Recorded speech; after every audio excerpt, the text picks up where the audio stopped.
Podcasting from a little cabin on a hill, this is the Stacy Westfall Podcast. Stacy's goal is simple: to teach you to understand why horses do what they do, as well as the action steps for creating clear, confident communication with your horses. Hello, I'm Stacy Westfall, and I teach people how to understand, enjoy, and successfully train their own horses. In this first season of the podcast, I'm discussing issues that affect the way that riders think. In the last podcast, I talked about the 3 stages that I see people go through on their horsemanship journey, and I discussed a little bit about responsibility. In today's part 2, I would like to go ahead and dive a little bit deeper into how I think responsibility and accountability fit into those 3 stages. I send out a weekly email and I get a lot of feedback from the different subjects. And when I talked about responsibility, I received feedback that was very helpful for understanding what I'm trying to explain right now. And I'm going to start with a short recap of the dreamer phase, the learner phase, and the balancing phase. And then I'm going to read you a couple of these pieces of feedback. The dreaming phase is the phase when people enter owning horses and they just expect it to work. And I like to call it my Disney phase when I talk about it personally. The learning phase I quickly summarize as being nuts and bolts, how things work. This is how you move this hip, move this shoulder. This is how you create a lead change.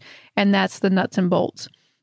And the balancing phase is when you can actually hold on to both of the ideas, the dreaming and the learning phase, and you can move back and forth between those two.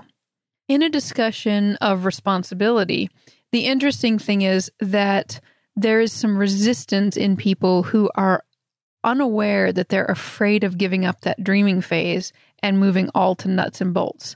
See if you can hear that in some of this feedback. So Renee says, yes, I would be someone who would say, that seems mean. I was writing an email about leaving your horse tied for a certain amount of time. Another piece of feedback. I love this. And then the sign off she used was mom, wimp, afraid to make him hate me. Because I do these silly little sign off things on my weekly emails. And then another, Bryce says, wow, this one's very hard. I know I'm too soft, and I have all the buts.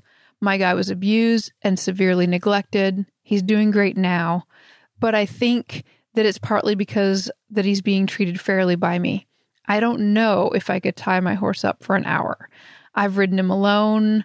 It's not as productive. I want to progress slowly. And so people have a lot of fun writing back and forth with me when they're on the email list, but this was a very interesting one because this is what people often feel they have to give up when they are sensing that they're moving from that dreaming phase into that learning phase. I think without having the words, they're afraid that they have to choose one or the other. And this is my attempt to be able to explain that you can actually have both at the same time. But this is going to bring up, how are we going to hold this horse accountable? And at the end of the day, if it was just as simple as saying there's a dreaming phase and a learning phase and a balancing phase, those all sound very pretty. But when we say that the dreaming phase then leaves the horse with almost too much responsibility and very little accountability, this is that phase where people hope it works and they think maybe next time it will work, but they don't have any actual actions they're taking. They're just dreaming that it will work better. The learning phase being the phase where there's very nuts and bolts. A lot of times people are afraid to move from the dreaming phase to the nuts and bolts phase because they're afraid they have to choose one or the other.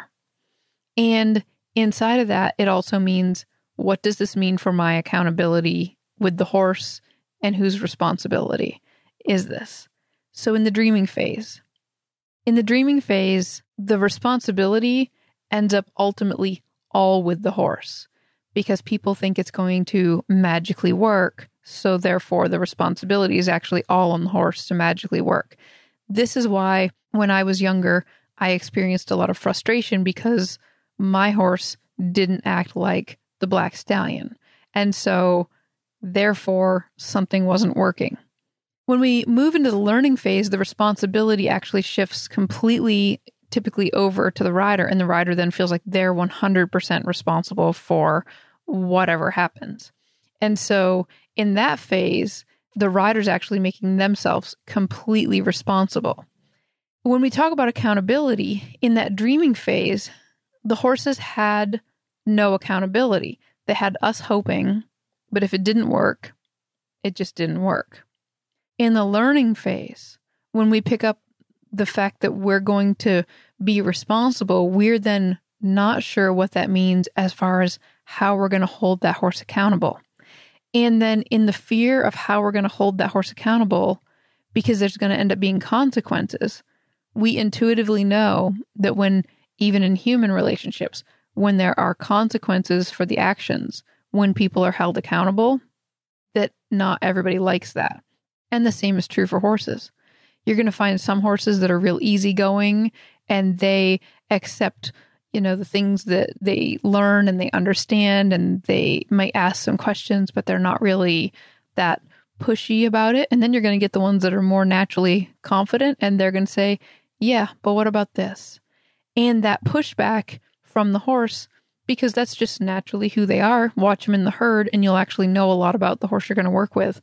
But that natural pushback is something that people go, ooh, I don't know if I could set a boundary there. And if I set a boundary, would my horse still like me? And so this is why it's important to maybe step back when you're watching some videos and you're watching training videos, or you're watching something on YouTube, or you're stopping and just reflecting on something you remember seeing at maybe a horse expo or somewhere like that. Try to think about, do you think it's possible in human relationships even to have great accountability actually breed more trust? So I'm going to say that in a high school I know, there is a teacher that sets very high standards for the students and holds the students to this high standard. And in this high school, this teacher ends up actually being maybe the most respected person there. So somewhere in this mix of responsibility and accountability, we actually breed this form of respect. I would like to propose that when you are working with your horse, he is 100% responsible and you are 100% responsible. Picture it like this. There's 200% responsibility between the both of you. He is 100% responsible for him. You are 100% responsible for you. And when you come together and you interact, you're going to have to work out what the consequences are, how the horse is going to be held accountable inside that relationship. And if that sounds a little bit scary, just look at the horses in the herd, because you're going to find out that these lines are already being set out there in the herd, and one horse is going to have a certain line here, and the other horse is going to respect that or question that or do different things with that. And you need to maybe step back and just stand outside the pasture and watch and try to think what emotions you're going to put on to these different interactions that you're seeing. Because the horses have a beautiful thing where they don't really wrap a lot of emotion up into the fact that this horse can push me away from the feed bin, or this horse, is the one that is the first one to the gate and nobody else is allowed to get closer. They lay down these lines and the other horses accept these lines for the most part. And the horses that challenge those lines are telling you something about who they are when you go to work with them. As I wrap this up, what I'd like you to do is stop and just think about how you are interpreting the things that I'm saying.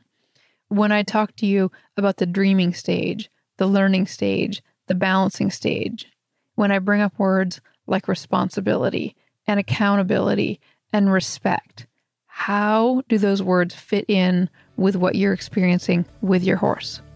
If you want to share some of those, or if you want to read about what other people are thinking about, jump on over to stacywestfall.com and you will find the podcast episode show notes for this and the comment and discussions below that. Thank you. If you enjoy listening to Stacy's podcast, please visit stacywestfall.com for articles, videos, and tips to help you and your horse succeed.